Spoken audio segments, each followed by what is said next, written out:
Oscar está manejando la moto.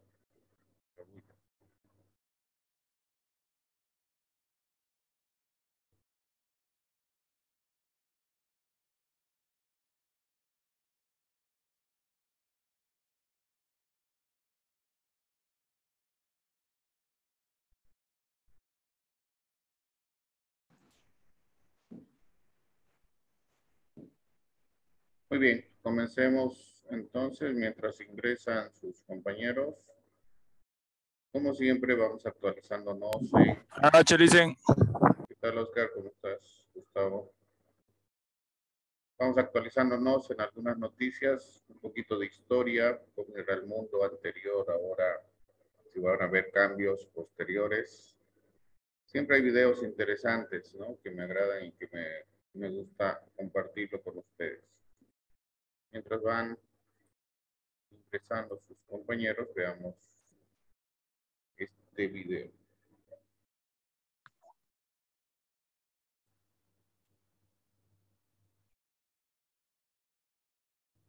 Los tiempos que se avecinan serán radicalmente diferentes. ¿Se escucha? Sí, dicen. Ok, vamos. De lo que hemos vivido y experimentado en nuestras vidas. ¿Cómo sabe eso Dalio? Bueno, porque siempre ha sido así. Ray Dalio dice que a lo largo de 50 años de inversión macroeconómica global, ha aprendido que los eventos más importantes que le sorprendieron lo hicieron porque nunca sucedieron durante su vida. Estas dolorosas sorpresas llevaron al autor a estudiar los últimos 500 años de historia para situaciones similares. Y resulta que las cosas que suceden hoy no son nuevas.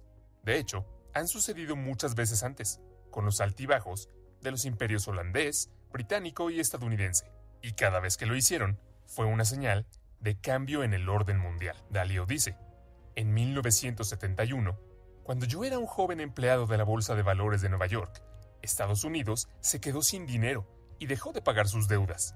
Sí, así es. Estados Unidos se quedó sin dinero. ¿Cómo? Bueno, en ese entonces, el oro era el dinero que se usaba en las transacciones entre países. El papel moneda, como el dólar, era como cheques en una chequera. No tenía otro valor que el que podía cambiarse por oro, que era el dinero real. En ese momento, Estados Unidos gastaba mucho más dinero del que ganaba emitiendo muchos más cheques de papel moneda que el oro que tenía en el banco para cambiarlos. A medida que la gente entregaba estos cheques al banco a cambio de dinero en oro, la cantidad de oro en los Estados Unidos comenzó a disminuir. Pronto se hizo evidente que Estados Unidos no podía cumplir sus promesas por todo el papel moneda existente, por lo que las personas que tenían dólares se apresuraron a cambiarlos antes de que se acabara el oro. Reconociendo que Estados Unidos se iba a quedar sin dinero real, el domingo 15 de agosto por la noche, el presidente Nixon apareció en la televisión para decirle al mundo que Estados Unidos estaba rompiendo su promesa de permitir que la gente cambiara sus dólares por oro. Por supuesto, él no lo dijo de esa manera. Lo dijo de manera más diplomática, sin dejar en claro que Estados Unidos estaba incumpliendo. Nixon suspendió la convertibilidad de dólares en oro temporalmente. Han pasado 31 años desde aquel anuncio de suspensión temporal, y la suspensión sigue activa. Dalio dice, esperaba que el mercado de valores se desplomara al día siguiente, así que llegué temprano a la bolsa para prepararme. Sin embargo, cuando sonó la campana de apertura, el mercado estaba arriba, muy arriba, y siguió subiendo casi un 25%. Eso me sorprendió porque nunca antes había experimentado una devaluación de la moneda. Cuando indagué en la historia, descubrí que sucedió exactamente lo mismo en 1933, y tuvo exactamente el mismo efecto. En 1933, los dólares de papel también estaban vinculados al oro, y de la misma manera, Estados Unidos gastaba más cheques de papel moneda que oro para cambiarlos, y el presidente Roosevelt anunció por radio que rompería la promesa del país de cambiar dólares por oro. En ambos casos, romper el vínculo con el oro permitió a Estados Unidos seguir gastando más de lo que ganaba, simplemente imprimiendo más dólares que papel. Como hubo un aumento en la cantidad de dólares sin un aumento en la riqueza del país, el valor de cada dólar cayó. A medida que estos nuevos dólares ingresaron al mercado sin un aumento correspondiente en la productividad, se destinaron a comprar muchas acciones, oro y productos básicos, y provocaron que sus precios subieran. Dalio dice,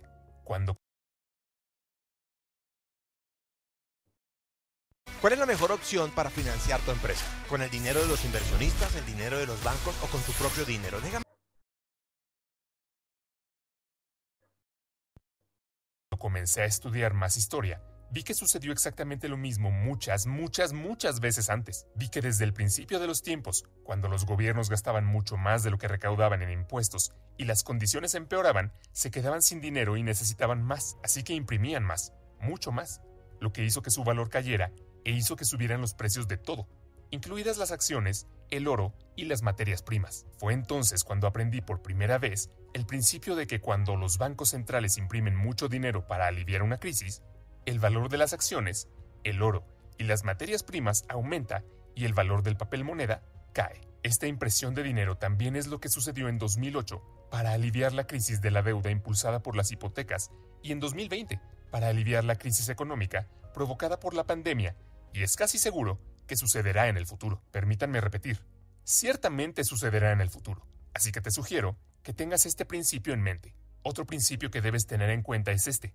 Para comprender lo que se te avecina, necesitas entender lo que sucedió antes que tú. Este principio ayudó a Dalio a estudiar cómo la burbuja de los años 20 se convirtió en la depresión de los años 30, lo que le permitió anticipar y sacar provecho de la burbuja de 2008. Todas estas experiencias instaron al autor a mirar al pasado en busca de situaciones similares para aprender a manejar bien el futuro. Dalio dice que hubo 3 grandes cosas que no habían sucedido en su vida, que lo impulsaron a hacer este estudio. 1.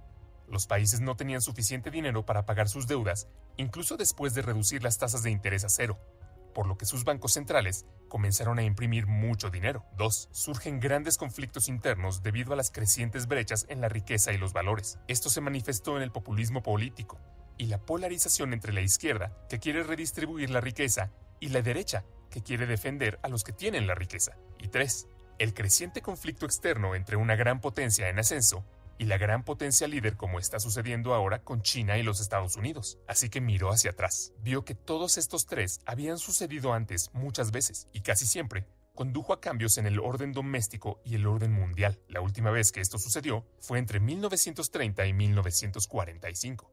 ¿Qué es exactamente un orden?, te podrías preguntar. Es un sistema de gobierno para las personas que se relacionan entre sí. Hay órdenes internos para gobernar dentro de los países, generalmente establecidos en las constituciones, y hay un orden mundial para gobernar entre países, típicamente establecido en tratados. Los órdenes internos cambian en momentos diferentes a los órdenes mundiales. Los órdenes internos, o entre países, suelen cambiar después de las guerras. Las guerras civiles dentro de los países y las guerras internacionales entre países. Estas suceden cuando las nuevas fuerzas revolucionarias derrotan a los viejos órdenes débiles. Por ejemplo, el orden interno de los Estados Unidos se estableció en la Constitución de 1789, después de la Revolución Americana, y sigue funcionando incluso después de la Guerra Civil estadounidense. Rusia se deshizo de su viejo orden y estableció uno nuevo con la Revolución Rusa en 1917, que terminó en 1991, con una revolución relativamente sin derrame de sangre.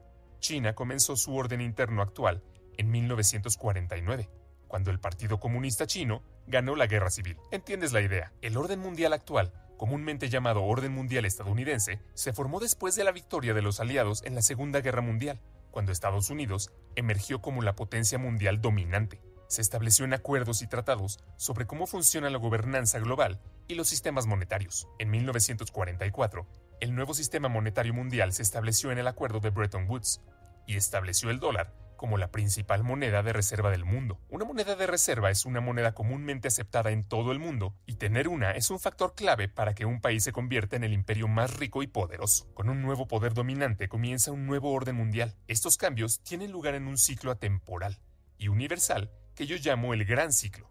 Dalio estudió los 10 imperios más poderosos durante los últimos 500 años y las últimas 3 monedas de reserva, el auge y la decadencia del imperio holandés y su moneda llamada florín, el imperio británico y la libra, el imperio de Estados Unidos y el dólar, la decadencia y el auge del imperio chino y sus monedas, así como el auge y el declive de los imperios español, alemán, francés, indio, japonés, ruso y otomano. El ascenso y la caída de todos estos imperios sucedió de manera bastante similar. Veamos ahora la secuencia típica de eventos que suceden dentro de un país o un imperio que produce estos ascensos y descensos. En pocas palabras, el gran ciclo generalmente comienza después de un gran conflicto, a menudo una guerra que establece la nueva potencia líder y el nuevo orden mundial. Debido a que nadie quiere desafiar este poder, generalmente sigue un periodo de paz y prosperidad a medida que las personas se acostumbran a esta paz y prosperidad y apuestan cada vez más a que continúe. Piden dinero prestado para hacer eso, lo que eventualmente conduce a una burbuja financiera. La participación del imperio en el comercio crece y cuando la mayoría de las transacciones se realizan en su moneda, se convierte en una moneda de reserva, lo que conduce a un mayor endeudamiento. Al mismo tiempo, esta mayor prosperidad distribuye la riqueza de manera desigual, por lo que la brecha de riqueza suele crecer entre ricos y pobres. Eventualmente, la burbuja financiera estalla, lo que lleva a la impresión de dinero y aumenta el conflicto interno entre ricos y pobres, lo que lleva a alguna forma de revolución para redistribuir la riqueza. Esto puede suceder pacíficamente o como una guerra civil. Mientras el imperio lucha con este conflicto interno, su poder disminuye en relación con los poderes rivales externos en aumento. Cuando un nuevo poder en ascenso se vuelve lo suficientemente fuerte como para competir con el poder dominante, se producen conflictos externos, generalmente guerras. De estas guerras internas y externas surgen nuevos ganadores y perdedores. Luego, los ganadores se unen para crear el nuevo orden mundial y el ciclo comienza de nuevo. Si miras hacia atrás en la historia, puedes ver fácilmente que este gran ciclo que acabo de describir se repite e incluso se remonta al Imperio Romano. Al igual que los imperios, los humanos también pasan por ciclos como nacimiento, madurez, debilidad y muerte inevitable. Los ciclos de vida humanos no son exactamente iguales.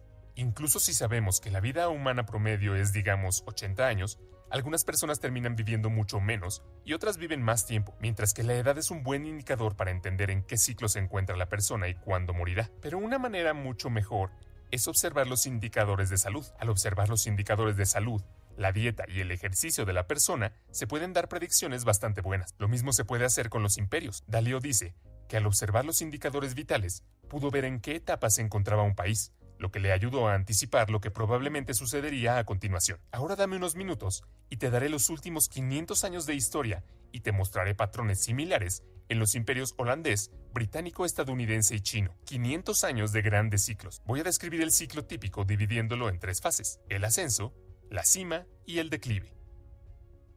El ascenso. Creo que ante todo debemos admitir que nos enfrentamos a un misterio gigantesco. Ascenso. El ascenso generalmente comienza cuando los líderes revolucionarios poderosos hacen 4 cosas. 1. Obtienen el poder al obtener más apoyo que la oposición. 2. Consolidan el poder convirtiendo, debilitando o eliminando a la oposición para que nadie se interponga en su camino. 3. Establecen sistemas e instituciones que hacen que el país funcione bien. Y 4.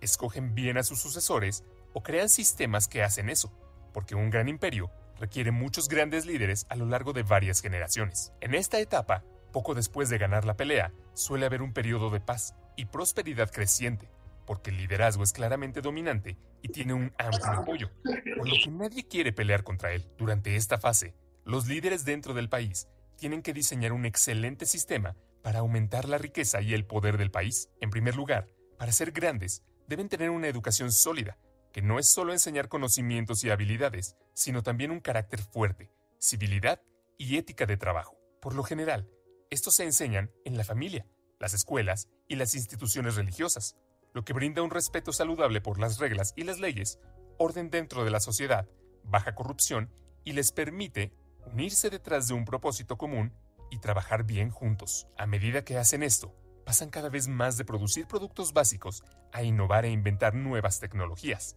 Por ejemplo, los holandeses se alzaron para derrotar al imperio de los de Habsburgo y se educaron magníficamente. Se volvieron tan inventivos que crearon una cuarta parte de todos los inventos más importantes del mundo, el más importante de los cuales fue la invención de barcos que podían viajar alrededor del mundo para recolectar grandes riquezas y la invención del capitalismo como lo conocemos hoy para financiar esos viajes. Como resultado de todo lo anterior, la gente del país se vuelve más productiva y más competitiva en los mercados mundiales, lo que se refleja en su creciente producción económica y su creciente participación en el comercio mundial.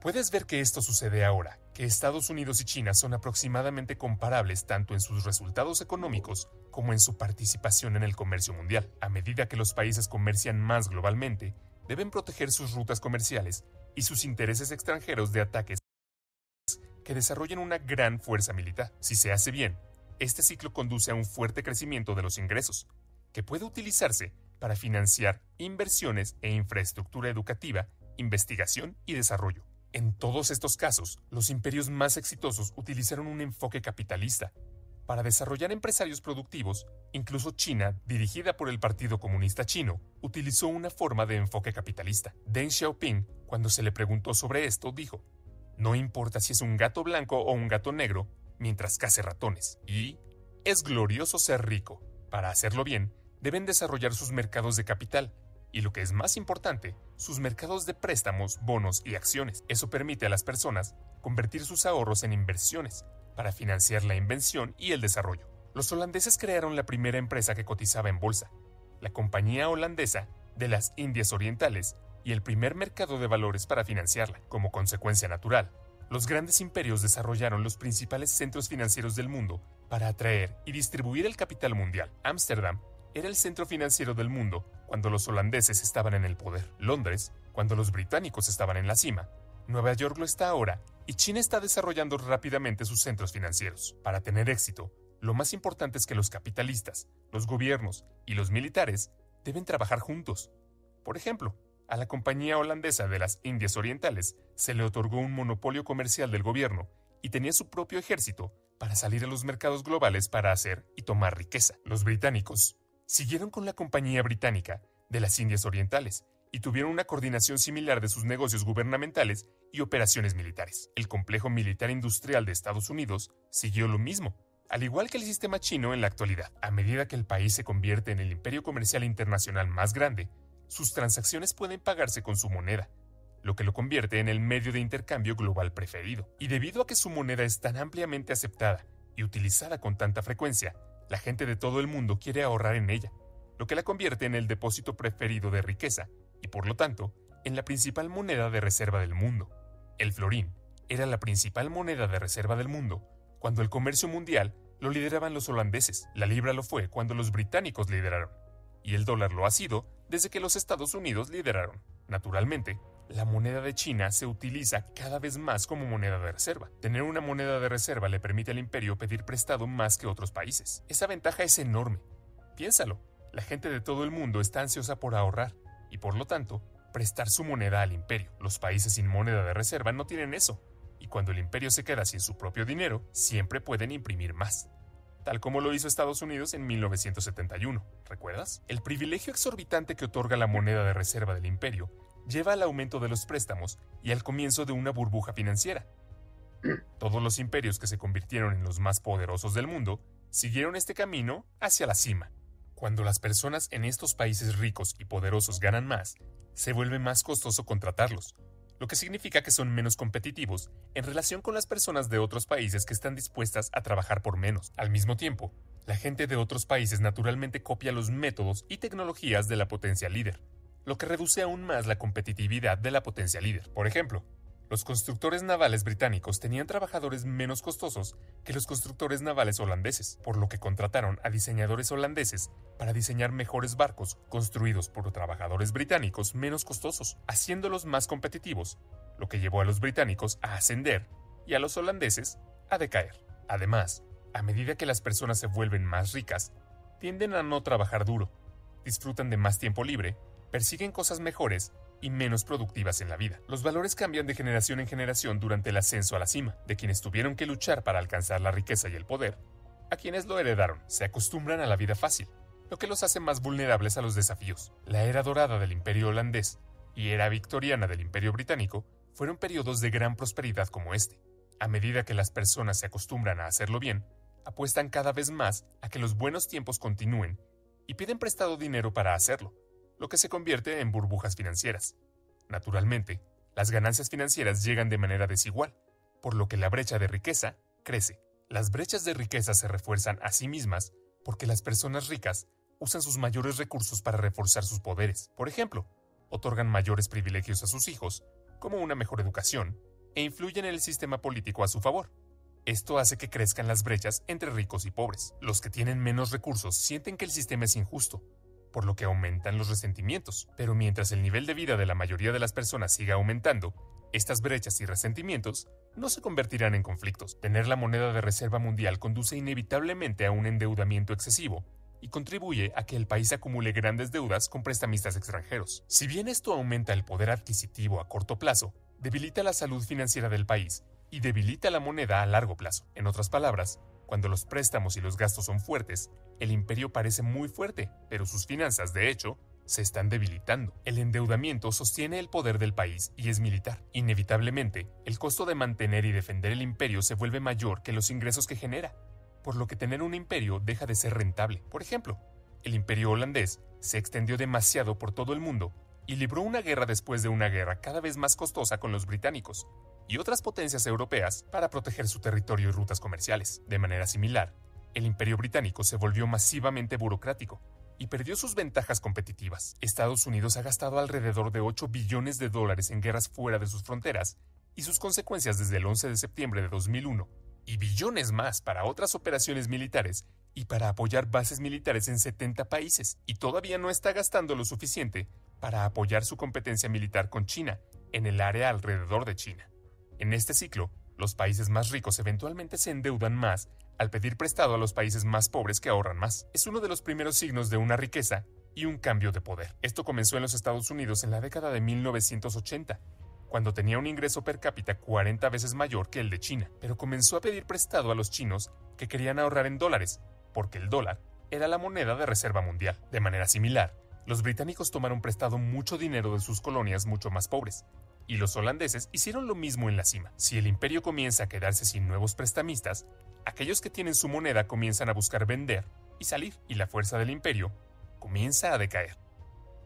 El declive. El declive proviene de la debilidad económica interna, junto con las luchas internas o luchas externas costosas, o ambas. Por lo general, el declive se produce gradualmente y luego muy repentinamente. Cuando las deudas se vuelven muy grandes y hay una recesión económica, y el imperio ya no puede pedir prestado el dinero necesario para pagar sus deudas, estalla una burbuja financiera. Esto crea grandes dificultades internas y obliga al país a elegir entre dejar de pagar sus deudas o imprimir una gran cantidad de dinero nuevo. Siempre elige imprimir mucho dinero nuevo, al principio de forma paulatina y finalmente de forma masiva.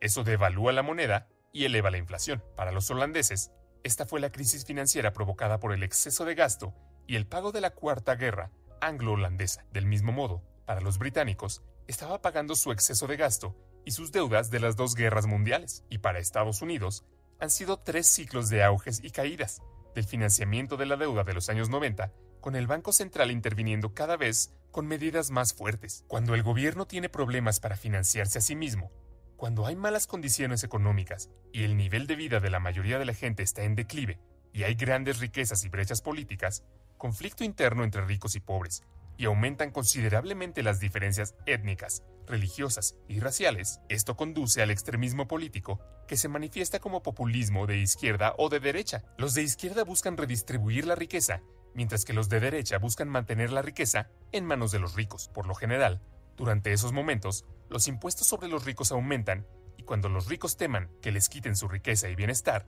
se mudan a lugares activos y monedas en los que se sienten más seguros. Este proceso reduce los ingresos fiscales del imperio. Cuando la fuga de riqueza empeora lo suficiente, los gobiernos la prohíben y aquellos que buscan salir comienzan a entrar en pánico. Estas condiciones turbulentas socavan la productividad, lo que reduce la economía y provoca más conflictos sobre cómo dividir los recursos cada vez más reducidos. Líderes populistas emergen de ambos lados y se comprometen a tomar el control y restablecer el orden. Ahí es cuando la democracia es más cuestionada, porque no logra controlar la anarquía, y es cuando es más probable que suceda el paso a un líder populista fuerte. A medida que aumenta el conflicto dentro del país, conduce a alguna forma de revolución o guerra civil para redistribuir la riqueza y forzar los grandes cambios necesarios. Esto puede ser pacífico y mantener el orden existente, pero es más frecuentemente violento. Por ejemplo, la revolución de Roosevelt para redistribuir la riqueza fue relativamente pacífica y mantuvo el orden interno existente, mientras que la Revolución Francesa, la Revolución Rusa y la Revolución China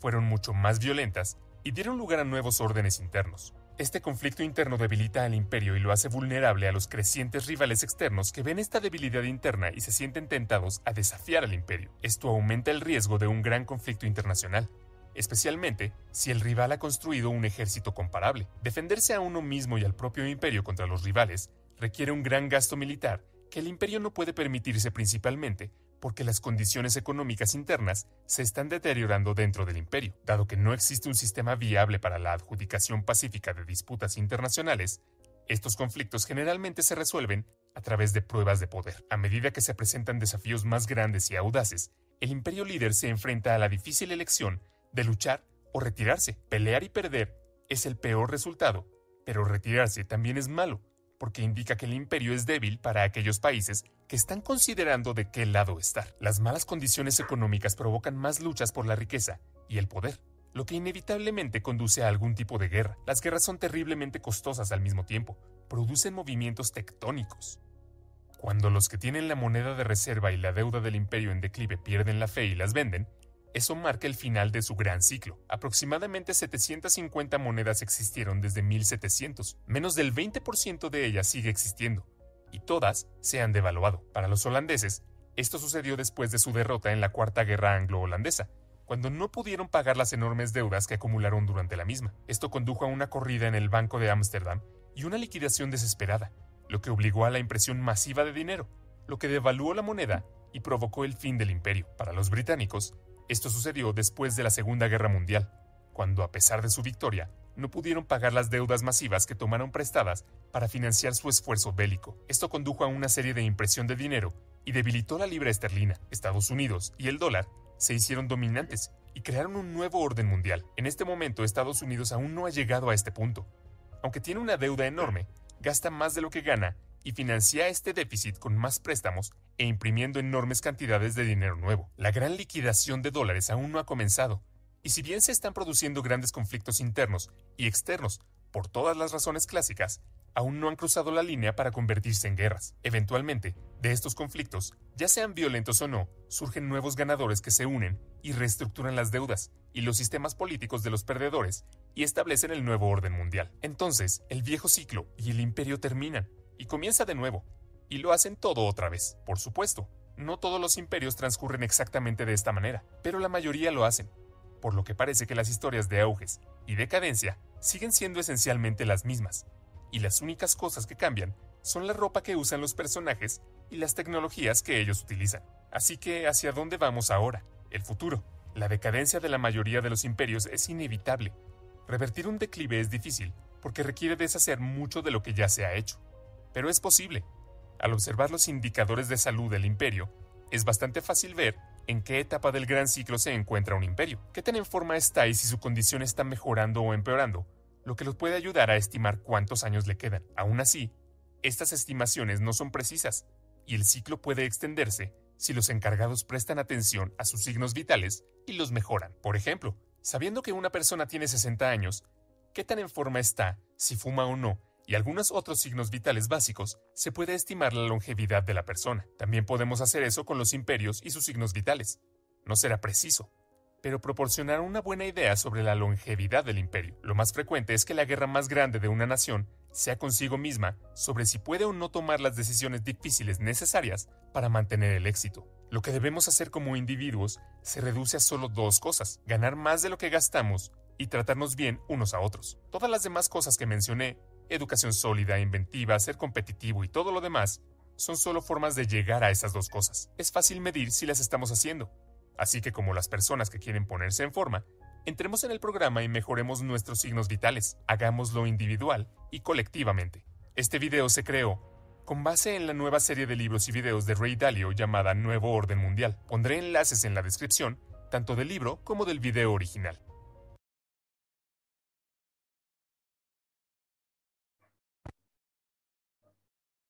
¿Cómo están? Muy buenas noches. Creo que Oscar está durmiendo. Buenas noches, Listen. Está Vincent. Apareciste, años. Habíamos terminado la materia, la carrera,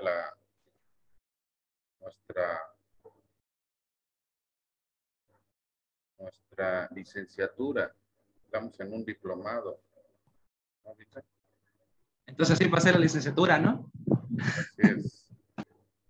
Y Alejandra arreglándose el caballito. Muy bien. Prendan las luces, prendan las cámaras.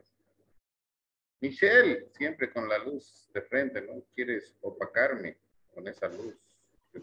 Es así nomás, dice, no puedo hacer nada. Date la vuelta, vos no, la computadora. Para que te veamos blanquito. Muy bien, este video se los voy a pasar, me ha parecido muy interesante. Parece que Evo Morales ha visto este video porque habla mucho del imperio, pero obviamente no ha sabido analizar concretamente lo que quieren explicar respecto a eso, ¿no? Pero sí lo importante es lo que yo en algún momento les he dicho, ¿no? Tenemos que conocer el pasado, tenemos que conocer la historia, obviamente para prevenir el futuro en algún momento, no solamente en el aspecto económico a nivel internacional, también en nuestra vida, en nuestra familia, en lo que ha sucedido o no ha sucedido, ¿no? Y de acuerdo a esto, obviamente los que se van a mantener son los que manejan de alguna forma estable los países más ricos del mundo, los gobiernos en sí, ¿no?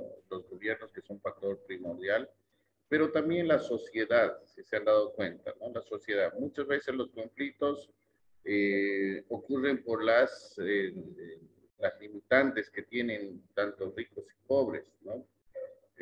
Hay guerras internas porque los pobres no quieren ser pobres, no quieren tener lo que tienen los ricos. Pero ¿qué forma de entender de lo que tienen los ricos tendrían que conocer los pobres? Educación, ¿verdad? ¿Sí? Los pobres quieren ser más pobres porque salen y extienden la mano a pedir que el gobierno les dé bonos, el gobierno los mantenga, la gente les dé limosna, ¿sí? Pero no trabajan, no estudian. Todo se puede. Han visto personas con capacidades distintas que han salido adelante, pero mucha gente pobre no lo hace porque no quiere, en pocas palabras, ¿verdad? Prefiere depender. Muchas veces he escuchado de gente que realmente creo que piensa porque ha sabido trabajar, ha sabido sufrir, ha sabido saber cuánto es ganar un boliviano, ¿no? En su trabajo y no salir a reclamar al gobierno bonos, ¿no? Como nos han estado dando. Bueno, que ha sido de ayuda, eso nadie lo niega, pero en realidad en vez de bonos se debería pedir trabajo, ¿no? Y hay trabajo, los que no, los que en realidad la gente no quiere trabajar, creo que quiere un escritorio para ganar bien y estar en su sitio de confort, ¿verdad? Ese es el pequeño gran detalle. Por eso este video se los voy a pasar al grupo de estudios, voy a pasar a todos los grupos, porque hay que hacer un análisis concreto, ¿no? El nuevo orden mundial se va a ir dando paulatinamente, ¿no? Puede que Estados Unidos en algún momento deje la hegemonía que tiene, tal vez China, con el apoyo de otros países, pueda subir a este nuevo orden mundial, a ser líder o a ser el nuevo, ¿cómo se llama? Se me fue el nombrecito de Evo Morales, el nuevo imperio, el nuevo imperio. Pero en realidad China siempre se ha considerado un imperio, ¿no? Siempre ha sido considerado un imperio. Están las películas, ¿no? Pero obviamente viendo la capacidad que tiene y en muchos videos que hemos visto referente a la guerra de Ucrania, Rusia, los comentarios de la situación económica, el comercio internacional y la política, ¿sí? ¿Es mejor no enfrentarse al imperio o es mejor no querer enfrentarse a este grupo, a la organización del Tratado del Atlántico Norte, a los aliados, eh, por enfrentarse, sino uno tiene que estar seguro de ganar, ¿no? Es igual, cuando tienen que hacer algo, tienen que estar seguros de lo que están haciendo, porque igual si te enfrentas y pierdes, pierdes, ¿no? Si no quieres enfrentarte, algunos también piensan que porque no te quieres enfrentar, tampoco tienes la capacidad, ¿verdad? Entonces hay que invertir en nosotros, hay que tomar todo lo que nosotros queremos, pero de una forma, ¿sí? De capacitación para que hagamos lo que querramos hacer y podamos ser los mejores en lo que querramos hacer también, ¿no? Entonces es importante ver la historia, ver el pasado para prevenir los nuevos futuros, ¿no? En eso se basan también algunos autores de ciertos libros de política, de economía, porque ven y analizan las estadísticas, ¿no? Las estadísticas que hay en el mundo para que puedan prever lo que puede suceder. Bueno, obviamente no van a acertar a un 100%, Para eso estaba Nostradamus, que creo que ha acertado un 80%, ¿verdad? Ya pasó el fin del mundo, que era el 2000, creo que el año pasado también. Entonces, aún seguimos por acá. Entonces, conozcan historia, es importante, ¿no? Y mucho yo les he comentado respecto a esto, ¿no? Todo los cambios que se están dando justamente viene de la revolución industrial, Primera Guerra Mundial, Segunda Guerra Mundial, la creación de organismos internacionales. Si no conocemos historia, difícil de que podamos comentar en nuestra vida cotidiana, en nuestro trabajo, en nuestra profesión, respecto a nuestra profesión más que todo. Comercio internacional es amplio. Muy bien. Yo he hecho el resumen porque aparte de 3, 6 que están con las cámaras, los otros deben estar cenando o qué estarán haciendo. Bien, llamemos lista antes de que se vayan. Al final igual voy a llamar porque me andan abandonando, ¿no? Dicen presente y después se sale. Ya no los veo a fin de la clase. Isaías Vincent. Presente, listen. Kevin Brandon. Kevin. Oscar Alfredo. Presente. Mauricio. Presente, listen. Low.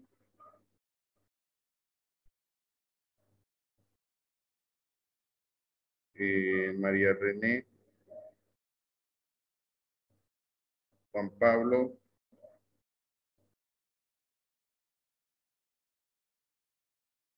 Luz María. Luz María Flores. 4, 8, 12, 13, 14, somos 15, la mitad del curso. ¿Qué está pasando? Estamos ya a 2 clases del final. Alejandra Guzmán. Presente, Lisa. Cristian Ibáñez. Roxana Llanes. Creo que abandonaron. Luz Daniela Mancilla. Presente, Lisa. Stephanie Meneses. Stephanie. Santiago Morales.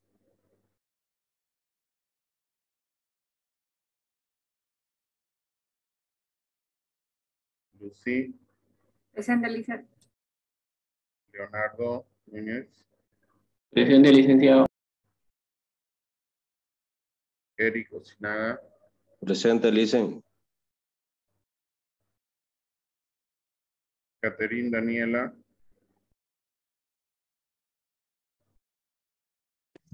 Presente.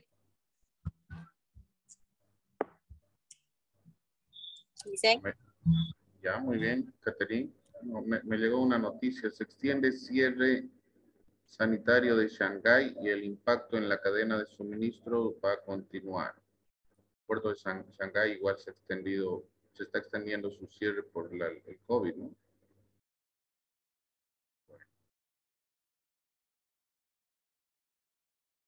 Vesna.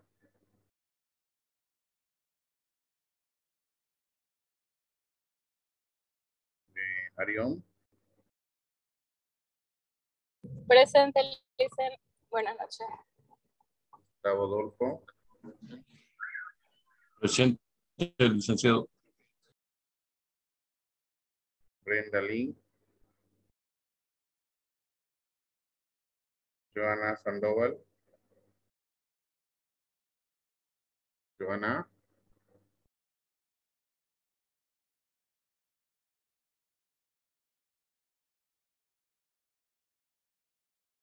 Marco Antonio Soleto.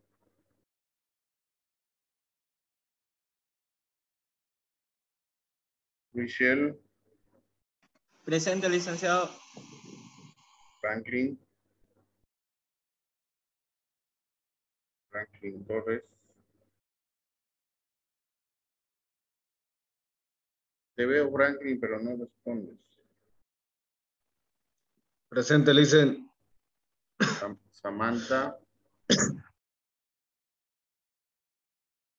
Samantha Triviño. Miguel Ángel. Miguel Ángel Velázquez. Osman. Osman Álvarez. Permítame un segundito.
Dos minutitos, por favor. Voy a bajar a recoger una llavecita. Mientras háganse un cafecito.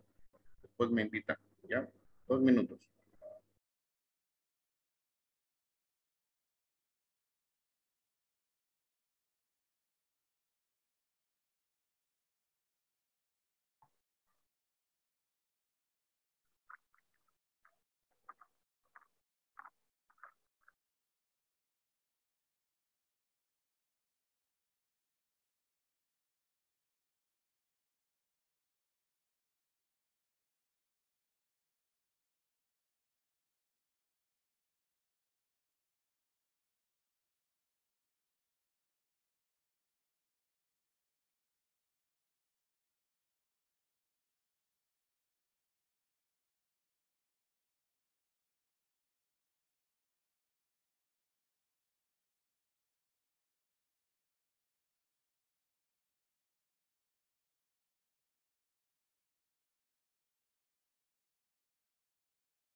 Ahora sí, continuamos, por favor. Mil disculpas. Buenas.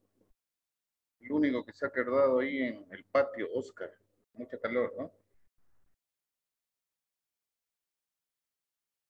¿Qué dice Oscar? ¿Anda pensando o estás atendiendo? Estoy escuchando, Listen, lo estoy escuchando. Estás pensando en el nuevo orden mundial, ¿no? No. Nuestro Nada nuevo, que ver eso en Santa Cruz todavía. nuestro nuevo imperio. Oscar Alfredo. Belén Olivera. Beatriz. Beatriz Zapazo. Creo que lo dejaron, ¿no? Bueno, qué pena. Creo que muchos de sus compañeros han abandonado la materia. Muy bien. A ver, veamos. Toca exponer ahora la Brenda. Brenda Lynn.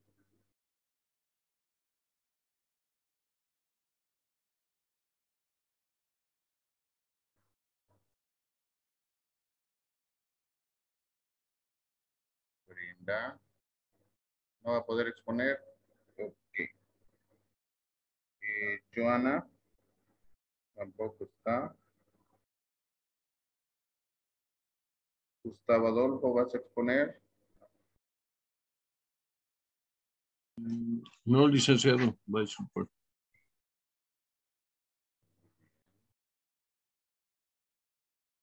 Franklin.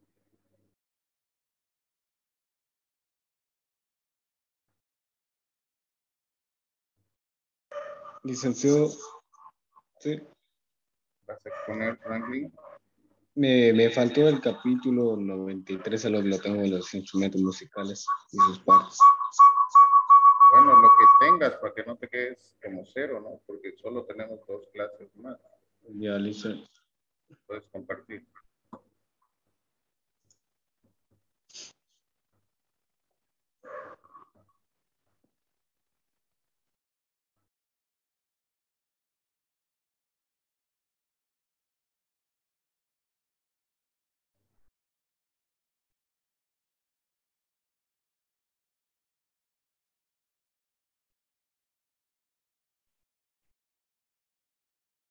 Puedes compartir, Frank, cuando quieras.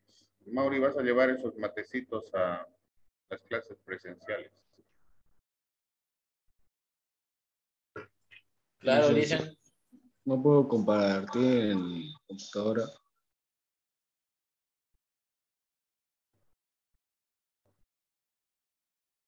¿Por qué no puedes?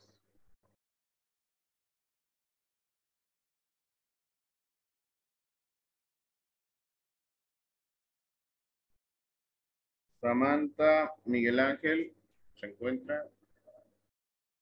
Tampoco.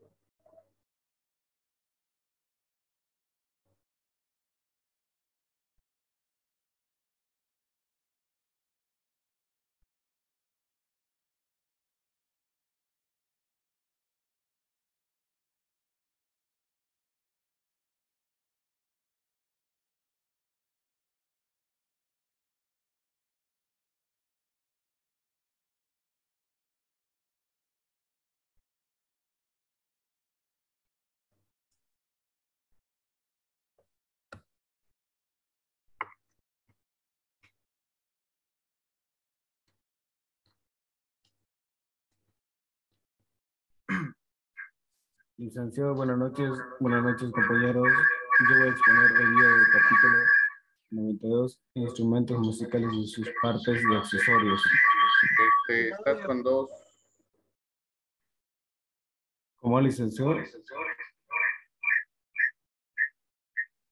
Estás con 2 micrófonos, está con eco. Sale un eco feo.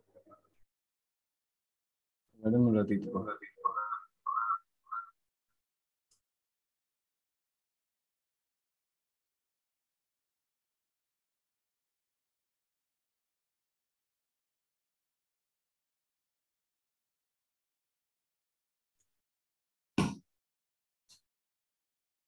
Listen. ¿Ahora se escucha? Ahora sí, Frank. Ahora sí. Ya, los instrumentos musicales, voy a empezar de las notas que son los capítulos que no comprenden. Las partes de accesorios de uso general, tal como se identifican en las notas 2, sección y metal, artículos similares a los plásticos, capítulo 39. Los micrófonos, amplificaciones, altavoces, auriculares, interruptores, que consiste en los capítulos 85 y 89. Los instrumentos, aparatos que prensen carácter de juguete, partida 95003.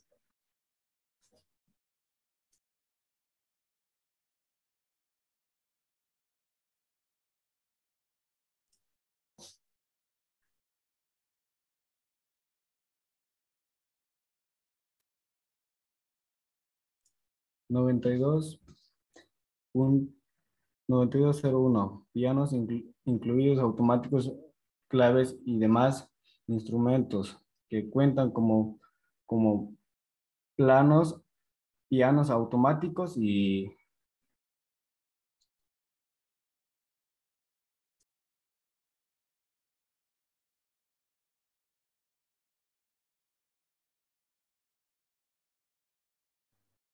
Sin audio.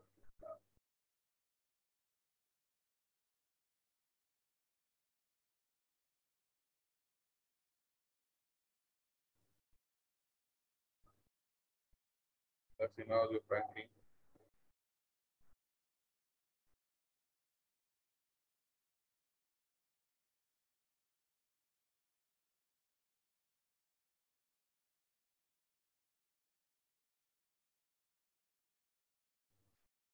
Franklin, ¿estás ahí?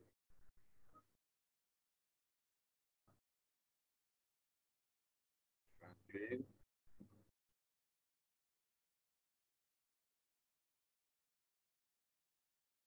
Bien, creo que se salió la mitad del curso, que era la mitad, ¿no? Estamos saliendo.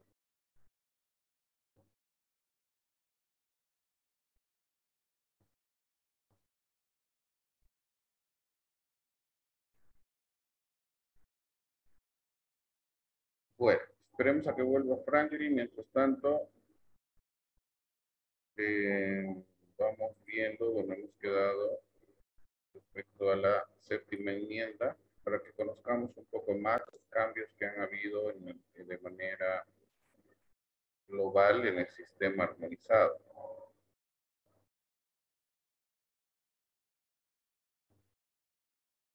Estamos viendo la presentación, para que quede claro, de la aduana nacional, y obviamente con las explicaciones que vamos a dar en este resumen, ¿no? El trabajo práctico debería ser parecido al que ustedes tenían que hacer. Tenían esta información para que de alguna forma se puedan orientar, ¿no? Pero la información está en los organismos internacionales que la han creado y en Google, ¿no? Bien, estructura y manejo del arancel aduanero de importaciones.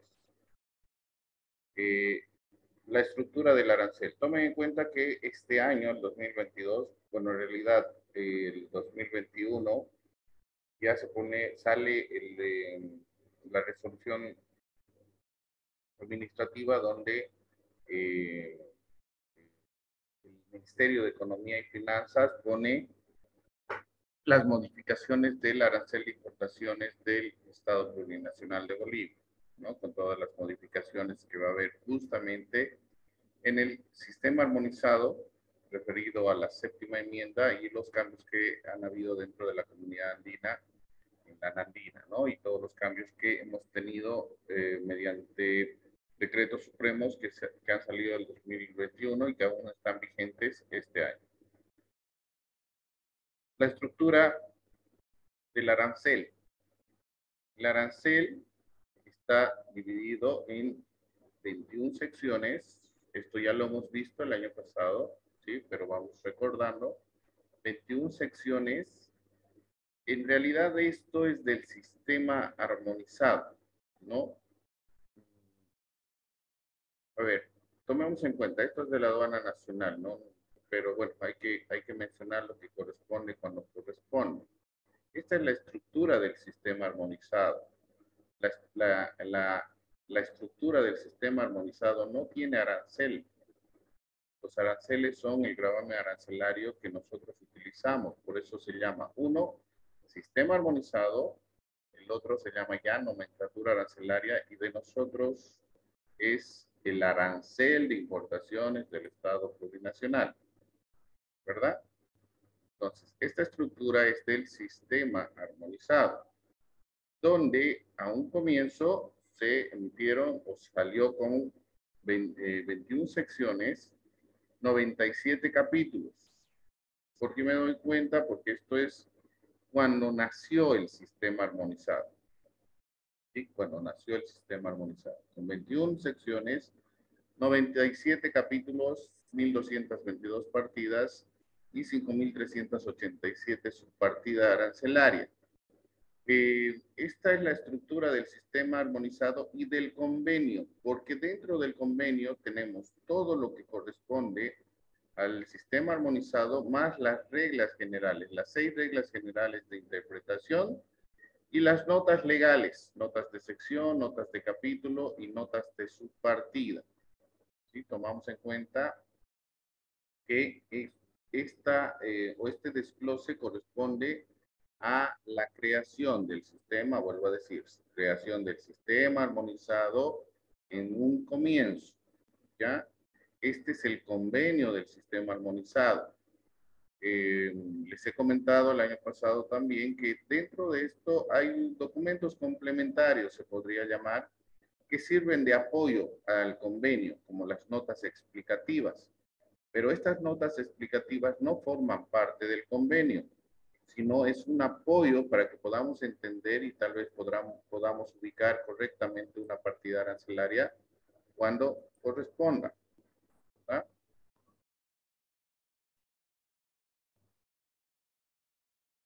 Bien, sistema armonizado. Ahora vemos la nomenclatura nandina, arancelaria nandina, en los diferentes códigos.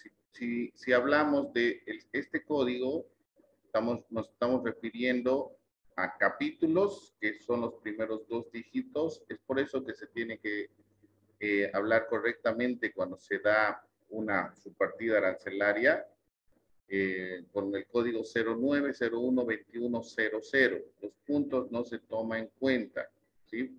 Eso tomen en cuenta para cuando ustedes den una fracción arancelaria, una partida arancelaria. No se dice 09, 01.21.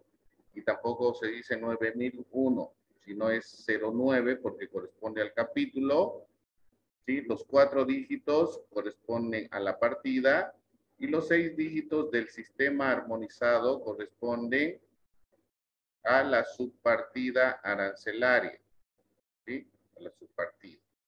¿Sí? Entonces son 09, 01, 21. Hasta el 6º dígito del sistema armonizado. Si hablamos del café tostado sin descafeinar, que es la subpartida arancelaria, el capítulo nuevo corresponde a café, té, yerba mate y especias. La partida 0901, 4 dígitos, corresponde al café, incluso tostado, descafeinado, cáscara y cascarilla de café, sucedáneos del café, que contengan café en cualquier estado. ¿Sí? La subpartida 0901 ya es más específica porque nos habla del café tostado. 090121, subpartida del sistema armonizado. Ahora, a nivel mundial son los primeros 6 dígitos. Dentro de la nomenclatura arancelaria andina que manejamos dentro de la comunidad andina, porque somos parte, está ampliada a 8 dígitos. Y ahí ya hay una subdivisión de la subpartida que se llama fracción arancelaria de 8 dígitos. Se hace una apertura de estos guioncitos que se llaman niveles. Cuando hacemos una apertura de una subpartida, aplicamos los guiones para subdividir, para sacar de este café tostado otra fracción arancelaria como el café sin descafeinar, que va en la fracción arancelaria que ha emitido la comunidad andina como subpartida 09012100. ¿Ya? Entonces, a 8 dígitos, nomenclatura de la comunidad andina de la ciudad. Una nomenclatura arancelaria, entonces, es una enumeración por medio de un código y una descripción en forma ordenada de las mercancías que son objeto de comercio internacional. ¿Qué son las notas legales? Las notas legales que son importantes, las notas legales, notas de sección, notas de capítulos, que estamos analizando. Ustedes están haciendo el análisis, hemos hecho el análisis de la mayoría de los capítulos, excepto de los que no han hecho sus exposiciones, que tienen 0, ¿sí? Ojalá les alcance la nota, pero no es bonito pasar con 5.1, ¿no? Y eso, aplazarse sería peor. Bien, las notas legales, entonces, hablamos de notas legales de sección y de capítulos, ¿no? Estas notas que pueden afectar a las secciones, o afectan a los capítulos, o afectan a las subpartidas. Pero son notas que de alguna forma indican, ¿sí? Dentro de esta sección o dentro de estos capítulos van cierto tipo de mercancías, ¿sí? A ver, tomemos como ejemplo la sección 7, plásticos y sus manufacturas. En la primera nota de sección indica los productos presentados en surtidos que consistan en varios componentes distintos, comprendidos en su totalidad o en parte en esta sección y identificables como destinados después de mezclados a constituir un producto de la sección 6 y 7, se clasifican en la partida correspondiente a este último producto siempre que los componentes sean, y ahí ya explica, da la explicación de estas notas de qué componentes van a hacer que vayan dentro del capítulo o de la sección que corresponde. Si hablamos de las notas legales de sección, perdón, de capítulos, en los mismos plásticos y sus manufacturas. En la nomenclatura se entiende por plásticos las materias de las partidas 3901 a 3914. Está ya explicando.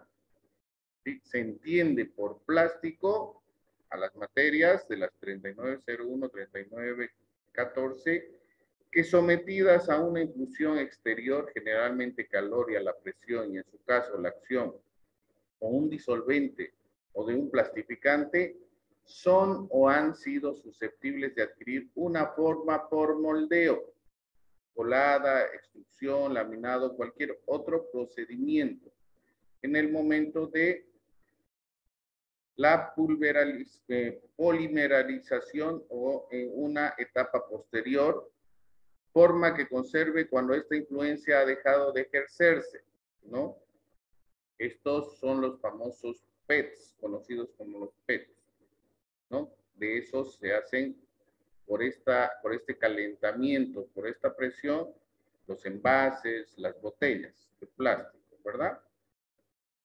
Y las notas de subpartida que afectan la subpartida hablan de, en la primera nota de subpartida, dentro de una partida de este capítulo, los polímeros, incluidos los copolímeros, los polímeros modificados químicamente se clasifican conforme a las disposiciones siguientes, ¿no? ¿Por qué se llaman notas legales? Porque te están indicando que este tipo de productos o estos polímeros van dentro de esta subpartida siempre y cuando, ¿sí?, se confirmen o se clasifiquen conforme a estas disposiciones.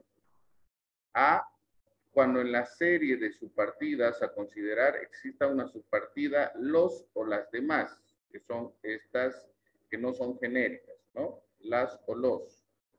El prefijo poli, que precede de la denominación de un polímero, especificado en el texto de una subpartida, por ejemplo, polietileno, poliamida, 66, significa que la o las unidades monoméricas constituidas del polímero especificado, consideradas conjuntamente, deben contribuir con una proporción superior o igual al 95% en peso del contenido total del polímero. Si hablamos en situaciones químicas físicas, para saber la composición, si se considera que tiene esa cantidad superior o igual al 95%, obviamente para considerarla se tiene que hacer un estudio merciológico, ¿no? Un estudio merciológico, un estudio de esta mercancía. Y dentro de las fichas técnicas o dentro de la compra que uno hace de este tipo de mercancías o productos, se tiene que especificar claramente, ¿no? La ficha técnica, el catálogo o lo que se está comprando, ¿sí? Es por eso que las notas de sección y notas de capítulo son muy importantes, porque nos hacen entender mejor qué tipo de mercancía va en la subpartida que corresponde. ¿Sí? Y de paso, como siempre les digo, ¿no? Aquí, fuera de esta, bueno, dentro de estas notas también les dicen, a ver, Franklin, no busques acá, porque no comprenden, ¿no? En esta partida no comprende. Ya vamos a ver más adelante. La estructura del arancel. Esta es la estructura del arancel. La partida agrupa un conjunto de mercancías con características similares, ¿no? Si hablamos de los códigos arancelarios, el pago del gravamen arancelario, cuando se hace, se ve dentro de las subpartidas arancelarias y las partidas completas, agrupan todos algo que corresponde al mismo género o mercancías con características similares. Todas estas son similares. ¿Sí? Alforjón, mijo y apiste, los demás cereales. ¿No? Todos son cereales. ¿Sí? Son de características similares. Pero tienen desdoblamientos. ¿Dónde? ¿Sí? En el sistema armonizado está como alforjón, pero en la comunidad andina han hecho una subdivisión, que son para siembra y las que no son para siembra. ¿Sí? Las que no son para siembra, ¿qué serían? Las que se consumen, ¿verdad? Porque unas son semillas, porque son para siembra. Esa división lo ha hecho la comunidad andina, para que quede claro. 6 dígitos, sistema armonizado, 8 dígitos, la nandina, y 10 dígitos, arancel de importaciones de nuestro país. Todas estas mercancías tienen características similares, ¿sí? Por eso se van subdividiendo, 1008, 1102, etc.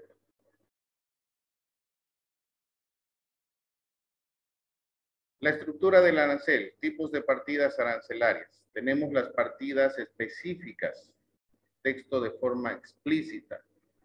Y tenemos las genéricas, que no determina datos precisos.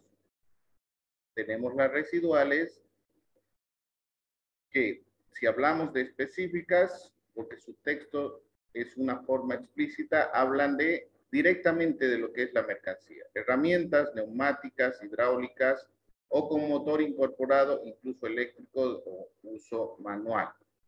Cuando es genérica, hablamos de las demás. Las demás que no constituyan el texto específico. Las demás placas, láminas, hojas, tiras de plástico no te dan un dato preciso para que puedas aplicar directamente, o no es genérica, o perdón, no es específica que tenga una subpartida arancelaria única, ¿sí? Sino que aquí pueden ir todas estas demás mercancías en esta subpartida genérica. Y las residuales, productos vegetales, por ejemplo, no expresados ni comprendidos en otra parte. ¿Sí? Que no están. Las residuales son las que no son ni genéricas ni específicas, que no están comprendidos ni en la parte genérica ni en la parte específica. No están comprendidos en ninguna de dos, por eso ponen de esta forma, ¿no? Productos vegetales no expresados ni comprendidos en otra parte. Tipos de subpartidas son las cerradas, cuando el quinto y sexto dígito es igual a 0. Si hablamos de cerrada, ¿no? Hablamos de que es una sola partida, no hay más, ¿no? El quinto y el sexto no te da oportunidad para que puedan aperturar más, aperturar dentro del campo de la nomenclatura nandina, por ejemplo, ¿no? Esto es específico. 1109000000, gluten de trigo incluso seco. Esto viene desde el sistema armonizado. Las abiertas te dan para aperturar, porque puedes aperturar de este guión que se llama niveles, puedes aperturar de primer nivel, de segundo nivel, de tercer nivel, de cuarto nivel, ¿sí? Y estas abiertas son cuando el quinto y sexto dígito es diferente a 0 y se puede hacer más aperturas.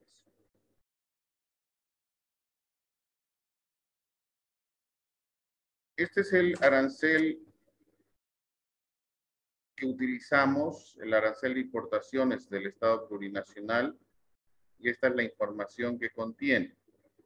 ¿Sí? El arancel ya lo tienen desde el año pasado, pero este año les he pasado el arancel 2022, que como ven ya no tiene el 11º dígito del sistema SIDUNEA. ¿Por qué no tiene el 11º dígito?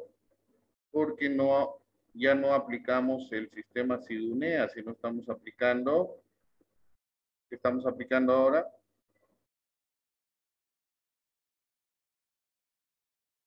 ¿Están ahí? Suma. Suma. Muy bien. Sistema único de modernización aduanera.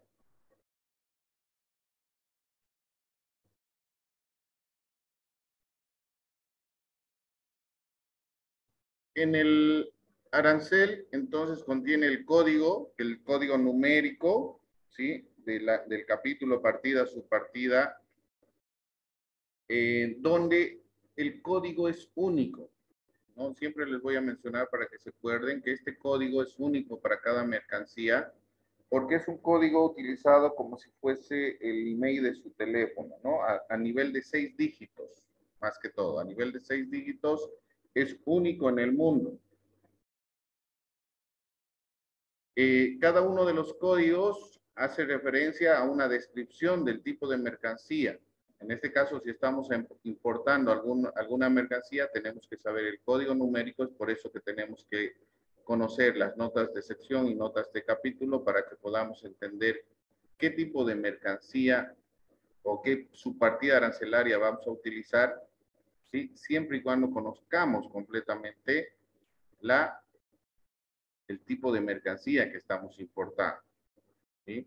Si no conocemos, es muy difícil que apliquemos correctamente la partida arancelaria. Luego de la descripción de la mercancía viene el gravamen arancelario que paga. En nuestro arancel de importaciones y dentro de la comunidad andina se ha especificado de que como no tenemos un arancel externo común, hasta el 7º dígito todos aplican el mismo código. ¿Sí? El 7º y el 8º podría haber modificaciones porque es para uso en las subpartidas regionales. En el caso de nuestro país, Perú, Colombia y Ecuador, ¿sí? Se puede hacer modificaciones al 8º dígito, pero sin hacer modificaciones a los primeros 6 que son del sistema armonizado a nivel mundial.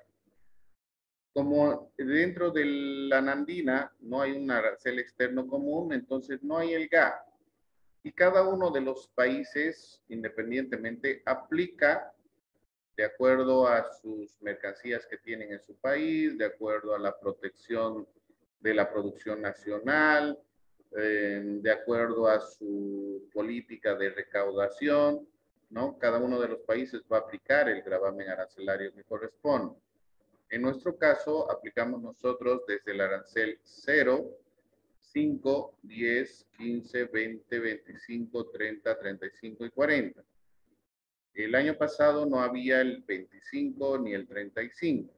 ¿Sí? Para este año sí se ha hecho esta apertura de 25 y 35 en gravamen arancelario para ciertos productos. Este gravamen arancelario, entonces, de acuerdo al tipo de mercancía, de acuerdo al país, se cobra cuando se hace una importación. Para exportación, solamente el código y la descripción de la mercancía. No se paga gravamen arancelario para las exportaciones.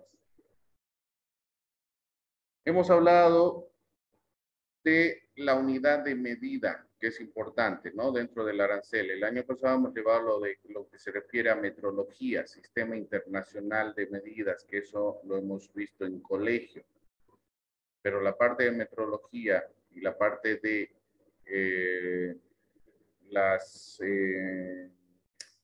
el sistema de conversión hace que en nuestro arancel utilicemos unidades de medida para diferentes productos, como el kilogramo, el metro cúbico, el kilowatt, el par, y tenemos que aplicar, o la agencia despachante tiene que aplicar la unidad que corresponde a la partida arancelaria y a la mercancía que estamos importando. No pueden poner otra unidad si no está sujeta a contravención.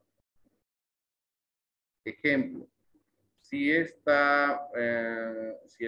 alpiste para siembra que viene en la partida 1008301000, que es alpiste para siembra, paga el 5% de gravamen arancelario y la unidad de medida está expresada en kilogramos. Pero si yo compro este alpiste de, a ver, busquemos un país de Europa, de España, ¿ya? Yo compro este alpiste de España y en su lista de empaque y en la factura me está vendiendo en toneladas. Me venden en toneladas, ¿no? La unidad de medida para ellos, para vender o para exportar es en toneladas. Cuando haga la agencia despachante la declaración de mercancías de importación, ¿tenemos que utilizar toneladas? Señores. No le dicen, hay que convertir. Ya, las toneladas tenemos que convertirlas en kilogramos. Y esa cantidad se tiene que poner en el documento. ¿A cuánto equivale 1000 toneladas en kilogramos? A ver, factor de conversión. Ahora ya ni se hace esos ejercicios. Antes eran ejercicios matemáticos que hacíamos con una tabla de conversión de 3 simple, ¿verdad? Pero ahora en el Google ya pueden googlear y tienen qué cantidad son 1000 toneladas en kilogramos. ¿Cuánto sería? 1.000.000. 1.000.000 de kilogramos.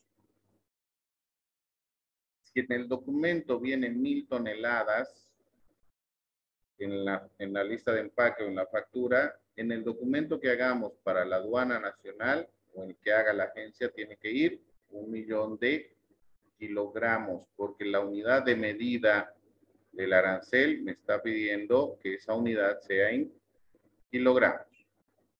¿Ya? Ahora, hablamos del despacho en frontera.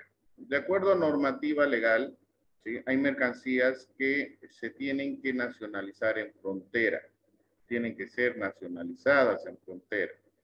Esto ha nacido a raíz de la aglomeración que ha habido de mercancías en los distintos almacenes o en las aduanas interiores.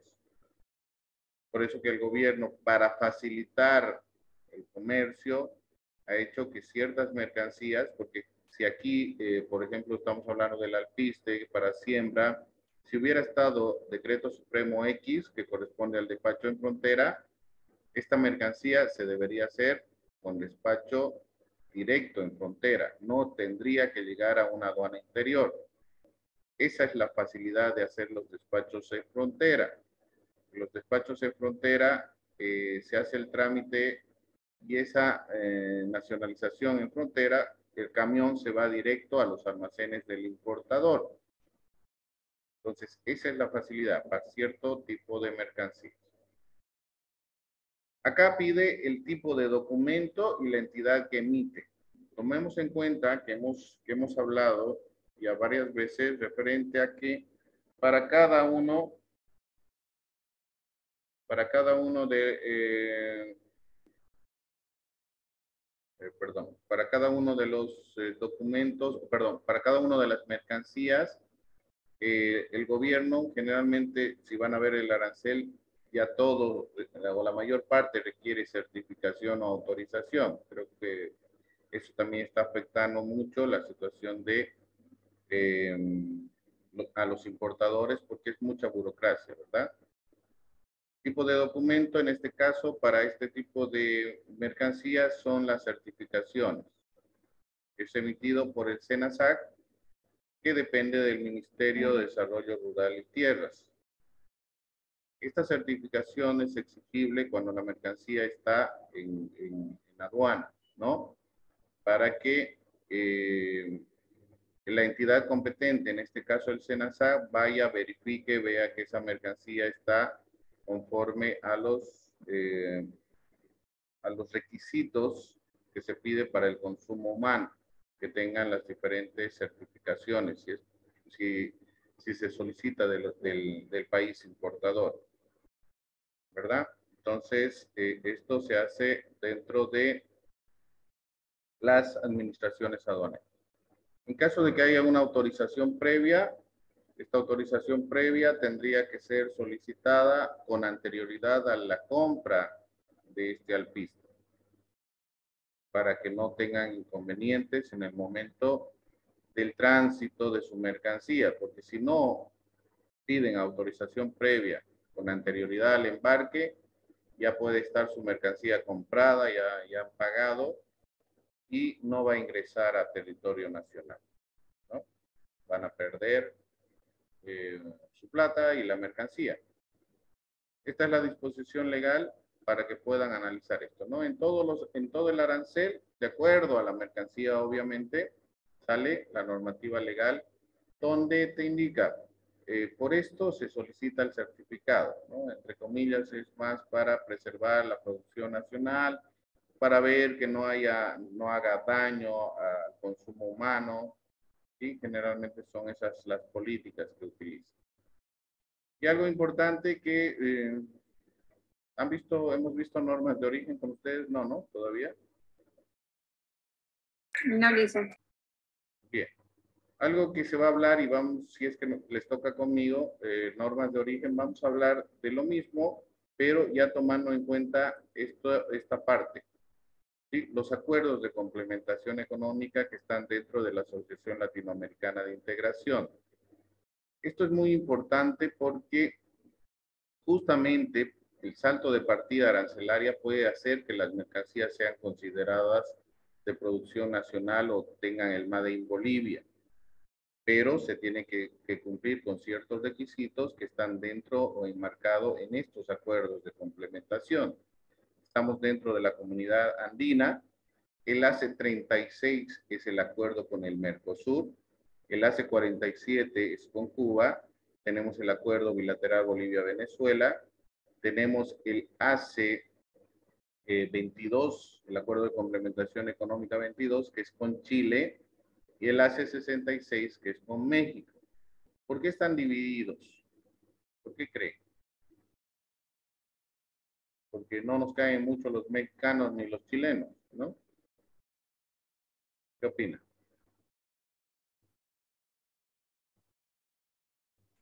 ¿Están ahí, señores? Hola, hola. Listen, no lo escucho bien, ¿qué decía? ¿Los demás me escuchan? Pues sí.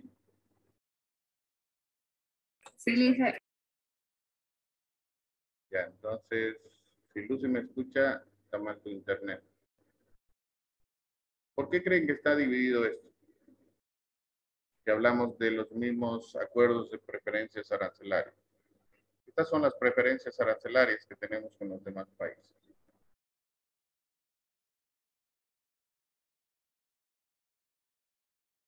Esto lo vamos a ver en normas de origen, o lo van a ver en normas de origen cuando les toque ver estos puntos. Tomemos en cuenta, ¿no? Comunidad Andina de Naciones, hace 36 Mercosur, hace 47 Cuba, Venezuela, Chile y el hace 66 con México. Con Chile, porque adicional al acuerdo de complementación económica, cada reunión se sacan protocolos. ¿Sí? Con Chile se trabaja mediante protocolos. Por eso está dividido. Puede que aquí en algún momento salga el protocolo número tanto, que hace que haya esa desgravación, ¿no? Con certificado de origen. Aquí entra ya el CENAVEX, Servicio Nacional de Verificación de Exportaciones. Y el ACE 66 con México, ¿por qué está dividido? Porque con México tenemos, dentro del acuerdo de complementación, la autocertificación. ¿Qué quiere decir? Que un productor o un exportador puede autocertificar el certificado de origen. No necesita ir al CENAVEX para que le firme. ¿sí? Dentro de todos estos acuerdos de complementación, por si acaso, dentro del CENAVEX para exportación hay firmas autorizadas. Ya les he mostrado la página de la Asociación Latinoamericana de Integración, donde pueden ir viendo lo de normas de origen. ¿Sí? ¿Se junta nomenclatura arancelaria con normas de origen? En este caso, sí. ¿Sí? Vamos a hablar más de eso cuando vean normas de origen. Pero en el arancel tienen que saber para qué están estos países. ¿Por qué están estos países dentro del arancel? O estos acuerdos, perdón. Estos acuerdos. Justamente para las preferencias arancelarias que tienen estas mercancías dentro de estos acuerdos. Si traigo alpiste de que no sea para siembra, que sean los demás, que paga el 10%, pero lo traigo de Venezuela, automáticamente presentando el certificado de origen, no pago este gravamen arancelario, no pago el 10%. ¿Sí? Entonces, tomemos en cuenta que todo se va a ir uniendo posteriormente. A ver, aquí hay un ejemplo. El maíz en grano y el maíz con un grado de elaboración que ya es harina de maíz, ¿no? Tenemos el maíz que va, aquí hay un salto de partida, ¿no?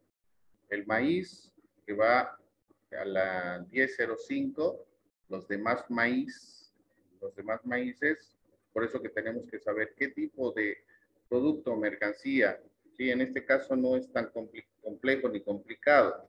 Tenemos que llegar al maíz, pero tenemos que saber si es maíz amarillo, si es maíz blanco, si es para la siembra, si es maíz reventón, creo que esto es para hacer pipocas, blanco gigante, morado, para hacer la chicha de maíz morado, ¿sí? Y si hay un proceso productivo, hay un salto de partida, ¿no?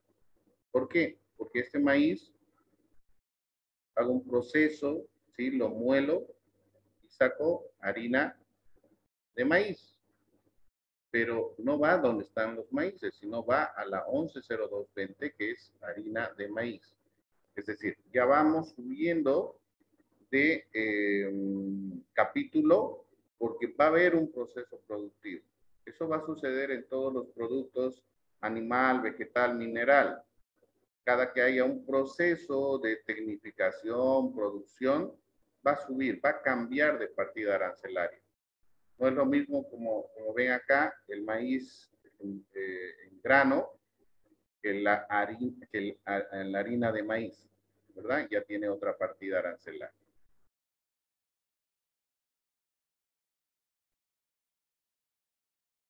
Aquí hay otro tipo de maíces también que ya están un poco más producidos, que son ya el almidón de maíz. Luego viene el aceite de maíz y sus fracciones, vamos subiendo.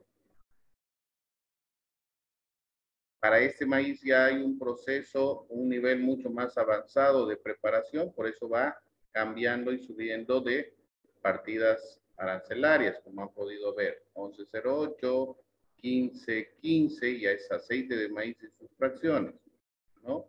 Si hablamos del 1904, productos a base de cereales obtenidos por inflado y tostado.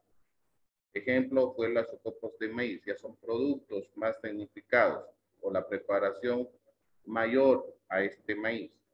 El grado de elaboración va más allá, puede encontrarse a una modificación química, ¿no?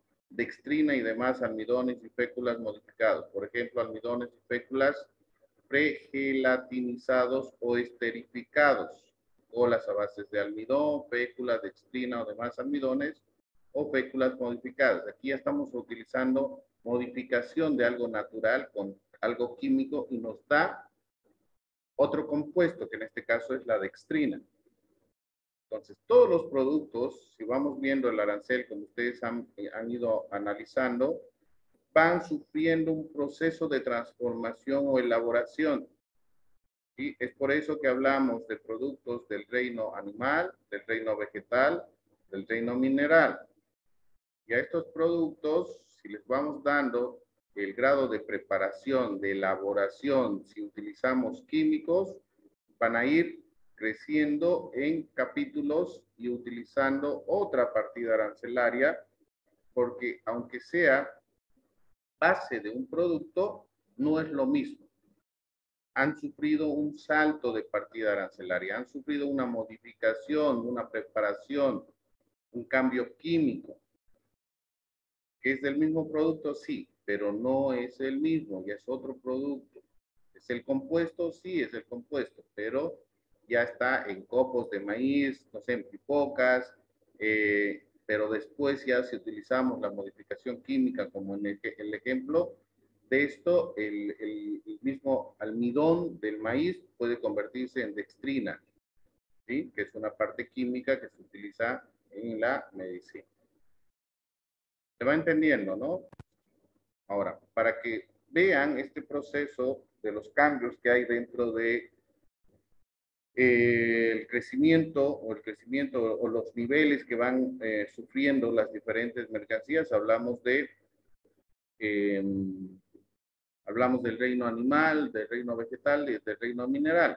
¿Sí? Hemos dado un ejemplo, se ha dado un ejemplo, la aduana nacional está dando un ejemplo del maíz que puede sufrir diferentes procesos. Y cada uno de estos procesos, si sufre una transformación, es un salto de partida arancelaria, ¿verdad?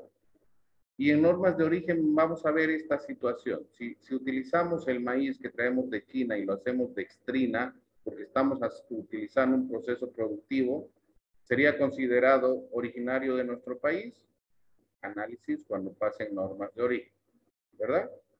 Porque hay un salto de partida arancelaria. Si traigo telas de China y con esas telas hago camisa, ¿es considerado boliviana esa camisa? Hay un proceso productivo, un salto de partida arancelaria, ¿verdad? Eso en normas de origen lo vamos a ver. Consultas, preguntas hasta aquí.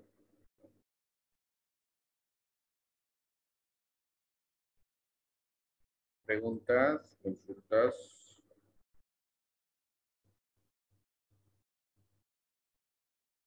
¿Está quedando claro? Dice.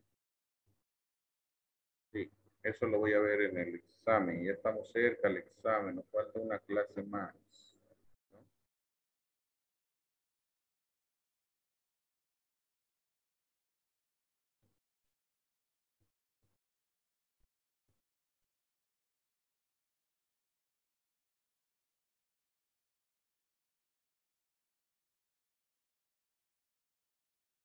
¿Preguntas? Nada. Licenciado, ¿cómo sería? Dicen, es que no me quedó claro si viene tela, digamos, de otro país y la fabrican camisas acá, ¿sería boliviana o de otro país? No entiendo. ¿Qué cree usted, Michelle?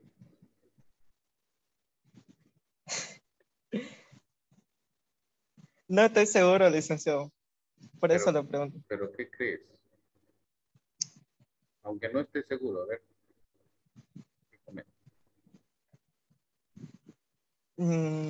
Que sería de este país porque la producimos acá. Ya, muy bien. Creo que Mauricio está moviendo la cabeza. A ver, Mauri, ¿tú qué opinas? No, yo igual que él dicen que sería producción boliviana, sería Made in Bolivia. Ya. Bueno, en realidad esto es normas de origen, pero ya les he dicho, no hay ningún problema cuando hagan este tipo de preguntas porque en realidad es parte, ¿no? Nomenclatura, como han visto, tenemos el arancel y están las preferencias arancelares que tenemos dentro de la Asociación Latinoamericana de Integración. Eso se llama normas de origen.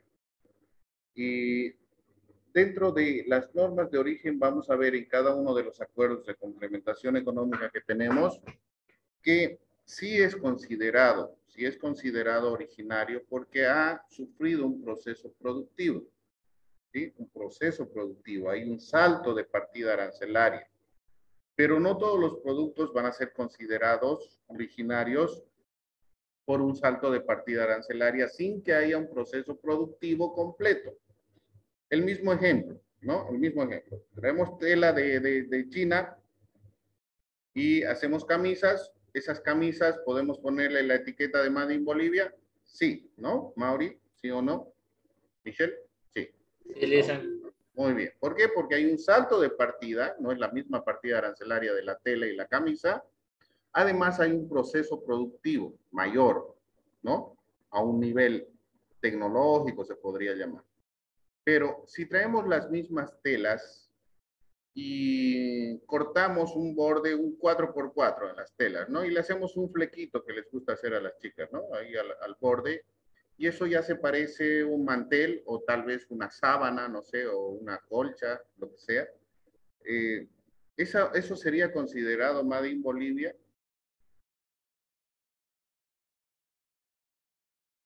Hay un salto de partida, porque no va a ser ese mantel o esa sábana, por ejemplo, no va a tener la partida arancelaria de la tela en bruto, ¿no?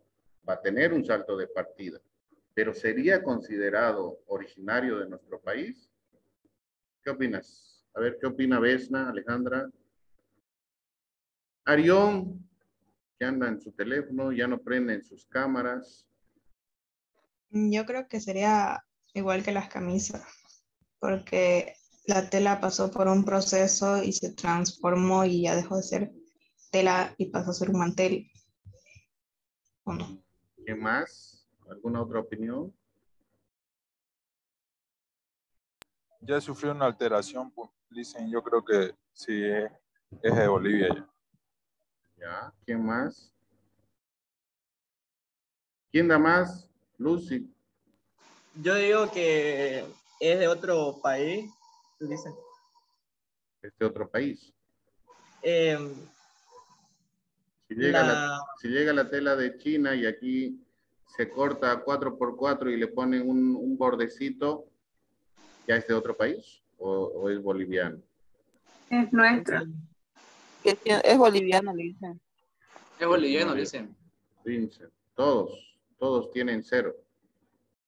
No hay un proceso productivo, ¿sí? A diferencia de la tela y el proceso para hacer una camisa, ¿sí? Hay un proceso productivo. ¿A qué se llama proceso productivo? A que estás cambiando en todo, ¿no? Algo. Puede ser un salto de partida arancelaria, pero no es considerado proceso productivo el corte de la tela 4x4 y los flequitos, porque no es un proceso, no hay un proceso de cambio, ¿no? Sí de partida arancelaria, pero dentro de los acuerdos que tenemos tendría que haber un proceso productivo, que el boliviano trabaje, que el valor de esa mercancía sea superior. En caso de las camisas, obvio, ¿no? Pero en caso de que tú compres la tela, como les digo, y lo cortes 4x4 y le pongas flequito y digas que es mantel, eso no hace originario ese producto. ¿No? No hace originario, porque no ha habido un proceso productivo suficiente ni sustancial. Eso van a ver en normas de origen. ¿Ya? Es muy diferente. Ahora, utilizar insumos, ¿no? Esto es un ejemplo de la tela, pero si utilizamos insumos de terceros países, por ejemplo, dentro de la comunidad andina, ¿sí? A nosotros nos dan, a Bolivia y a Ecuador, nos dan más facilidades, nos dan hasta un 60% de utilizar productos del extranjero, se podría llamar, que no son parte del acuerdo, pero ahí también hay una fórmula que se tiene que utilizar y que esos productos, aunque sean el 60% de insumos, no superen el valor FOB de la prenda o del producto que vas a vender en valor CIF. ¿Medio que se entiende?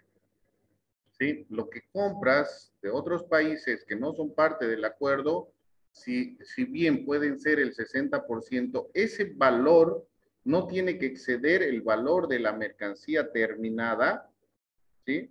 En valor FOB, para la exportación en valor CIF. Eso lo vamos a ver bueno, o lo van a ver si es que no es conmigo, en normas de origen. Pero hay cosas que sí se pueden considerar saltos de partida, sí se puede considerar un proceso productivo, ¿sí? Y otras cosas que no son consideradas procesos productivos. Sí, generalmente antes las zonas francas, la zona franca comercial era utilizada para que le cambien etiqueta, lo arreglen bonito, hagan conjuntos, zona franca comercial y después lo vendan, ¿verdad? Un simple limpiado, desempolvado no hace que sea originario de un país, ¿verdad? Entonces, todo eso se tiene que analizar. Y lo que generalmente certifica todo eso sería el Cenavex con la emisión del certificado de origen. Ese certificado de origen con firma de los funcionarios acreditados hacen de que los países consideren originaria esa mercancía dentro del acuerdo. Es por eso que si importamos ropa de Colombia, que tiene un arancel altísimo, que es el 40%, más el 14.94%, casi el 70% del valor tendrían que pagar si no tuviera certificado de origen, porque con la presentación del certificado de origen de Colombia, lo que ustedes importan solo paga el 14.94%. ¿Sí? ¿Les conviene? Sí, porque es una preferencia arancelaria, pero siempre y cuando presenten el certificado de origen, que las firmas sean de funcionarios que están acreditados. Acá tenemos el Cenavex para los exportadores, en otros países la institución que corresponda. Dentro de la LADI ustedes pueden ver que hay las firmas autorizadas, están los funcionarios que ya no están trabajando. Si reciben un certificado de alguien que no está trabajando, ¿sirve ese certificado? No sirve. Así que tienen que pagar lo que corresponde. Eso en normas de origen, no es otra materia que lo van a ver. Como les digo, si no es conmigo, pero vayan adelantando ustedes, porque si no es conmigo, va a ser con otro docente.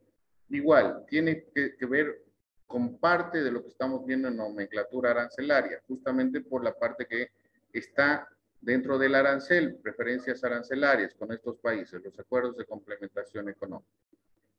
Muy bien. Ok. Vamos a seguir avanzando la siguiente semana, que es nuestra última clase, y vamos a seguir hasta lo último, porque yo creo que sí acabamos las dos siguientes clases, lo de la séptima enmienda, para ver en qué capítulos han habido las 351 modificaciones al sistema armonizado, ¿no? Eso es lo que estamos viendo. ¿Sí? Para que tomemos en cuenta. Y ustedes, por favor, señores, van a ser profesionales de comercio internacional. Hemos llevado el año pasado, ¿qué es nomenclatura? ¿Qué es sistema armonizado? ¿Qué es arancel? ¿Sí? ¿Qué utilizamos ahora? Arancel de importaciones. ¿Por qué? Porque tiene un gravamen arancelario. Nomenclatura arancelaria no es lo que hemos visto. Lo que hemos visto es el sistema armonizado. ¿Sí? Entonces, ¿quiénes han hecho esto? La aduana nacional. Pero bueno, hay que corregir lo que corresponde, ¿verdad? Entonces, ustedes están para eso también, ¿no? Vayan repasando porque ya saben ustedes que tienen que estarse actualizando. El comercio internacional es amplio y cada vez se está modificando. ¿Quién está en la agencia? El nuevo procedimiento de importación a consumo, hemos hecho un taller, los que están en el grupo de estudio, ya se ha modificado, no sustancialmente, no todo, ¿no? Pero en algunos campos sí. Entonces, ¿qué vamos a requerir? Volver a hacer otro taller. ¿Para qué? Para que veamos qué cambios han habido dentro del nuevo reglamento de importación a consumo. ¿Sí? Vuelvo a invitar, este sábado tenemos el taller de nomenclatura arancelaria, que es igual a las 6, ya con certificado, ya nos están respaldando CADEPIA. CADEPIA es la Cámara de de los pequeños empresarios y artesanos. Entonces, con 80 bolivianos son certificados por CADEPIA y 50 para los que están en el grupo de estudio. ¿Ya? Entonces, espero sus comentarios cualquier momento. Les doy la última oportunidad a todos los que no han expuesto, solo 50 puntos, ¿ya? Para el siguiente martes. No exponen, lamentablemente quedan con 0 porque es uno de los trabajos que deberían hacer y uno de los que más va a valer. ¿Sí? Entonces, por 50 les doy la última oportunidad, porque el 12 vemos eso, concluimos, avanzamos un poco más de la séptima enmienda y directamente ya el 19, si no concluimos, vamos a pasar clases el 19 y damos el examen terminando las clases. Si le estoy hablando de 9 a 9 y media, va a ser el examen final. Ya voy a empezar a revisar todos los trabajos que han presentado. No se olvide la siguiente semana el trabajo importante. No sé si está Osman, Belén y Beatriz. Creo que Beatriz ya no está. Pero Belén y Osman, si es que me están escuchando, y creo que no están, si es algo que era importante, el acuerdo de facilitación del comercio de la OMC. En todo caso, ya depende de ustedes, ¿no? 12, en la siguiente semana, el 12, la última oportunidad que les doy para las exposiciones, pero todos sobre la mitad de puntaje. ¿Sí? Muy bien, señores.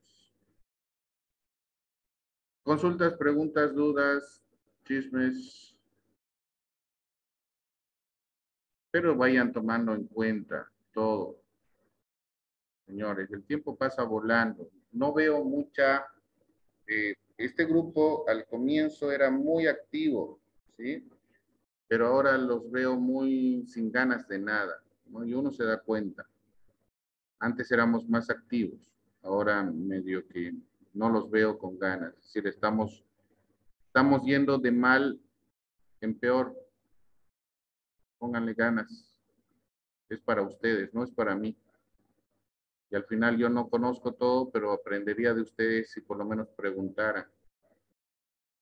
Para el examen, ¿cómo fue y qué dijo y cómo era? ¿No? ¿Verdad?